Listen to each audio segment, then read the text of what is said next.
Good afternoon, Scott Baker. Mikey, how are you? Field notes number 1475. That's 4 years into this. And the title today is Fighting the Cancer of a Recklessly Negative Attitude. And I really do like discussions about this idea of positive and negative attitudes because there's so much nuance around it. And I think it's actually really powerfully important. I think it is as well. I wonder if the metaphor of cancer is appropriate here. It might has a tendency to be overused a little bit, but in the way that we know that this is written, it does. I think cancer is a good metaphor for like the way that this can kind of spread and attack. Sure, yeah, I think so. And be particularly harmful. Yes, in an organization. And I think we intuitively know that that's true. Now, going in, we do understand that a little bit of pessimism, negativism is wired into our DNA. Sure. There used to be, some ways there still are, but there would be threats at every corner. Panthers might leap out of the woods and devour you. No, in a lot of ways, the way that we've evolved through history, like the most avoid disaster, like the most pessimistic, risk-averse kind of people are the ones who would have survived. So we come from a long generational list of people who were much more negative than we were, right? Yeah, right. That's why we're here. That's why it's the great phrase in the Cruise movie that I love. Never, don't be afraid. I think that's the phrase. Yeah. The dad is always like, never, don't be afraid. Like, always, you need to always be afraid, people. Now, where does that translate now? And this is not just be like, I got so many negative people on my team. There is that. There's a little bit of a difference between negativism and pessimism to the extent that many smart people are promoted because they actually do see problems, they do see risks, and they have the ability to be like, I see the plan you're talking about, but now let me tell you the 14 things about why it's not going to work. Right. And there may be value in that, but we have to find the right sort of situation here, and we can get to it. There's a lot to unpack here, but this is specifically about the leader who's like, I have a person on my team that I think is spreading this virus of negativity. And what do? Do I engage him? Do I isolate him? Oh, a second person seems to be hanging out with them. And we've all seen this. We've all seen the people that would gather at the back of the classroom, and not just the ne'er-do-wells, right? But there'd be the people who'd be like, yeah, this isn't going to work.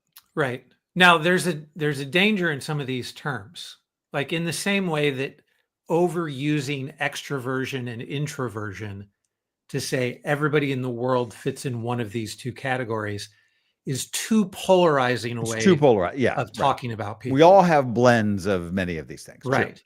So if you call yourself, and it may have even been presented to you this way, that you're either optimistic or you're pessimistic, doesn't allow for room on the schedule on the where you might change, where sometimes you're very optimistic. Some relationships are characterized by being very pessimistic, where at the same time, same person, other relationships can be characterized by being very optimistic. So you thinking of yourself as relatively more pessimistic than a typical person is probably a dangerous way to kind of absorb yourself. You shouldn't think of yourself in one of these two buckets. Yeah, right? You can be on a fluid spectrum of this, and I like to think that I've thought a lot about this over many decades of my working life, and I do remember fully ingesting the book by Martin Seligman that was very potent 20 or 30 years ago called Learned Optimism. And I thought that really gave me a great sense of, there are people that have an optimistic explanatory style. There are people that have a pessimistic explanatory style. Right. And when is that valuable? When does it work for one, but not the other? And what do you learn out of that? And there are particular patterns in there that we can talk about. But one of the things that he kind of underlines in that book is that you would wish, even if people with positive explanatory styles generally have better lives, like they're more optimistic, get promoted, they earn more, they're happier, healthier in many respects, but that the people that have pessimistic explanatory styles tend to be a bit more realistic, right? And so you don't want to be the positive person and be like, it is so great being positive, but apparently I am not tethered to the planet. Yes. And just because it like bodes well for your genes being passed on to the next generation Yeah. to be, doesn't necessarily mean that that's the best way to operate in the world, No, right? right. The Now, fact that specific. there's admired leaders are only 2% of the population, Mhm. right? Doesn't mean that like we're not optimized to be admired, right? And most admired leaders might have the tendency to kind of be picked off early on, right? That very well could be. Our Yes, evolution exactly. is not set up to promote admired leaders. They are way too small of a cohort. However, if you actually truly are an admired leader, not just an alpha leader, let's say, Yes. right? Oh yeah. That These terms are mean something to us, right? they do. But even as you analyze them across different species and everything, it it is actually the admired leader. Like it's the ones that actually win across time, even in primates, tend to be the ones who are more cooperative. Like they're actually Mhm. facilitating a cooperation. It's not just a dominance, right? There's more Right. of a competence, and we would say that, which is if you're a competent leader and you have certain characteristics, character qualities, and you have Mm. certain effective competence qualities in your work, can this work? But to the point of the field note of saying, well, what do you do as a leader when you've got some negative Nellies or Neds just ratting on about how this isn't going to work, and they're really spreading it. And Right. that's the thing, is it just becomes the mind virus. So how do you bring that in and rein that in? And the advice in the field note is pretty severe. It is. It does sound pretty severe. So let's bring this into a real world kind of scenario. My daughter started her Okay. summer job coming home from college, and she has Okay. experience working in a breakfast restaurant. And Sure. so she found one that a high school friend manages this breakfast restaurant Okay. a few Great. miles down the road. She's there. They just started 4 months ago. Yeah.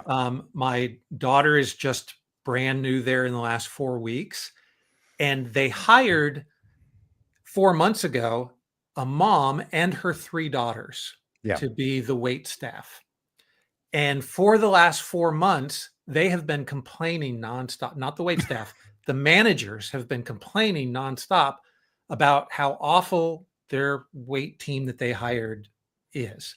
So they've been looking for an exit. They've been trying to figure out, like, Okay, they're not so good at wait, hiring. so the mom and the three daughters are trying to get out because No, the no, no. I'm manager. sorry. Oh, yeah, The, I've messed up the order here. Get the me mom clear on and the this real three world daughters situation. are our negative people, right? They're the negative people, right? Yes. They're horribly negative. They don't work well. They show up late all the time. They don't do their cleaning and the jobs in the way that they should.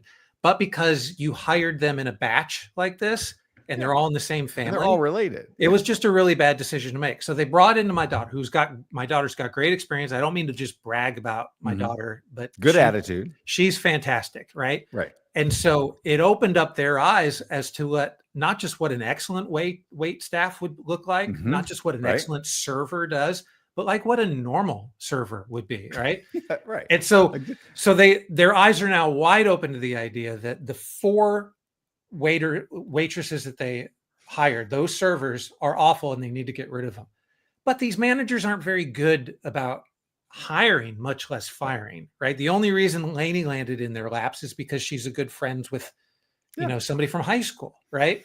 And so it comes in, this family, this mom and three daughters immediately start thinking of Lainey as competition, right? sure, no Simply, doubt. simply because, right? And so, Well, and they also see that Lainey seems to be handing these laminated field notes that her dad has been sending in to the bosses right. that are advising people to be. You got to get rid of the negative mother and the three So daughters. before even this field note came out as written today, the kinds of conversations that I'm having with Lainey, trying to teach her how to manage up to the bosses who don't Right? really know. Yeah. They're not very good managers. They're young. They're Well, they're inexperienced. young. Yeah. How would they know? Right. Yeah. Yes. Exactly. And so, but it really is. So this description of what a negative person is, Sure.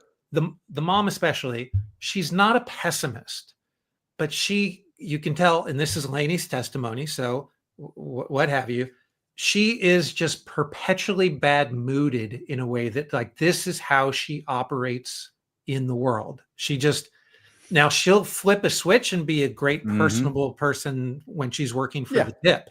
But in terms of working with the rest of the staff, even working with her daughters, certainly not interacting with Like, and so these managers are just trying to figure, how do I do that? And I think they made the mistake of thinking they could train this family up.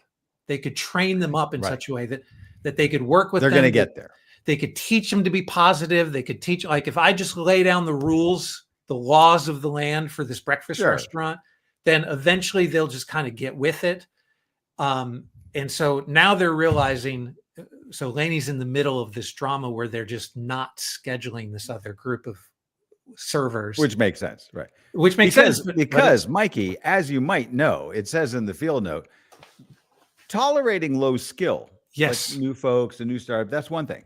Tolerating low skill coupled with a poor attitude is a recipe for disaster. Right. And I think we can all agree that is a universal truth, and it rarely changes. Yes. If you have low skill people that are new, they're trying to experiment, but they're like, we're here, we're in it, we're going to, help us out, tell us what you need to do, teach us along the way, we're going to give it our best shot. That's a different matter. Yep. So now David Morris in our comments had a A/B test that he said he saw play out in his organization with one team that had an effective leader, and that leader was high performing. The other team had an ineffective leader and a slightly above average performing team. Say that one more time. So two teams, the better leader had the worst performing team. The less effective leader had a higher performing team, right? So in the middle of these two teams, all right, the team with the negative new hire wreaked havoc, right? Because when you're split the team into two camps, it took a year to exit and several months to repair all the damage done by this ineffective leader who just didn't have the ability to be able to lay somebody off when they were right. And so so that effectiveness just seeps in and it gets hard to deal with. And in some sense you say, well, it's the negative person's fault on the team. It's the leader's responsibility to identify who that is and to take care of it. So it feels like any admired leader might first look at this and be like, okay, let's train this person up. Like, how do we step away from this notion of like, I want to work with people. I don't want to just fire people out of hand. Well, this advice seems too harsh, too quick, right? I mean, I do think that there's an element to step in and engage a cadence. I think that the leader can say, particularly if this is the issue of the spread, right? We are in 28 hours, days, weeks, years later zombie territory and how fast this stuff can spread on your team. And so you need to say, listen, I appreciate where you're at and we're going to bring you along. I'll work with you on this, but I can't have this. Yes. Right. I can't have this kind of talk or discussion. If I see that, then this is just not the place for you. Yes. Right. And that's the thing that the field note is saying, which is your chances of being the rescuer. It's kind of like being that person who's like, I can be in this relationship and I can make them better. And I can, really, be the turning point that even though their last 10 relationships were disasters, you're like, really, you think that's going to work out? Probably not. Right. And so just move on. Now, that's different, by the way, than working with people that are odd or have peculiarities. I've worked with lots of weird people over the time, but I don't remember ever a case where I worked with somebody who was really negative, where I saw them get better because of anything I did or another manager or a leader, or that they just got captured by the spirit and finally came around. Right. It looks like in the big 5 aspect personality scale, neuroticism is one of the main traits, and people that have a high degree of negative emotion, it's a pretty ingrained trait. Now, what I do think is interesting is we do talk about saying that smart people that have MBAs, work for lots of our clients in big billion-dollar corporations, they tend to be analytical about problems, but they also have to make a choice about how they frame those things. And you can make a choice to start framing things and being, I'm smart, I'm critical, I see problems, I'm going to frame them in an optimistic way. You as a leader could try to work with somebody to get them in that direction, right? Sure. Bring me your analysis of the issues, but I always want it to be done in terms of a solution. And I think that's a little bit of a different factor here. Now, in the recommendation of the field note, I think it's not what we addressed directly in this field note, but I've noticed this where it's sometimes it's the negative performers that clump together, but there are some people that they just think they're better than everybody else. I remember being at one admired leadership gathering. I've been to many over the last 7 or 8 years. Very high level. This was at a retreat at one of our main places that we do this in Southern Utah. 17 really top level, C-suite kind of leaders. And there were two people, didn't know each other, different sides of the table. They were kind of hanging back in the discussions. Not really. Look, there's room for people to be more extroverted, introverted, whatever. But then the more days went on, I realized they're just kind of hanging out together, being like, yeah, they felt like they were just a little too good for the room. And I think it took them until about the third or fourth day where they realized, oh, everybody else is having a really great time. And they could see that some of these people were really world-class performers. Right. And so you miss out. So whether you have a negative attitude or you just have a superior attitude, all of those can destroy the mojo on a team. So there we go. And cancerous. Now, let me point out one other thing. We've had a previous field note that we wrote that talks specifically about layoff conversations generally are two-part conversations, right? Yeah. Oh, meaning you might not be on this team anymore. Right. Yes. Right. And so, and oftentimes that for a negative performer like this, who might not want the embarrassment of being fired, they might elect to be like, yeah, it's not working out. I totally agree with you. Let's step away. But trying to do all of it in one conversation when you're addressing this kind of person isn't the best way to do it ever. And in most cases, two parts, maybe even three parts, is the best way to be able to have this kind of conversation. Dynamite. Well, great talking about today's field note. We've also started calling this episode Lead Better, correct? Correct. And it's for right now, it still just fully incorporates the field note discussion of the day. Yes, right. Yeah, there we go. But and whether or not we expand this discussion to include other topics, other things, maybe. But calling this Lead Better is a real practical thing. Broad enough for me. Yeah, and we're streaming it to Twitter. We're streaming it to Facebook. We see the likes come in on Facebook. We see comments coming in and it's on obviously Twitter. Live in Substack. Right. And so Michael Gale, who's on our team, did a couple of comments for us on Twitter, and we see that worked. They came through. Great. Terrific. So nice little way to do that. And we'll continue to do this for now every weekday. And we might choose to extend this on weekends as well. But we'll see how it goes. We'll see how it goes. Great. Thanks, Mikey. Thank you. Bye now.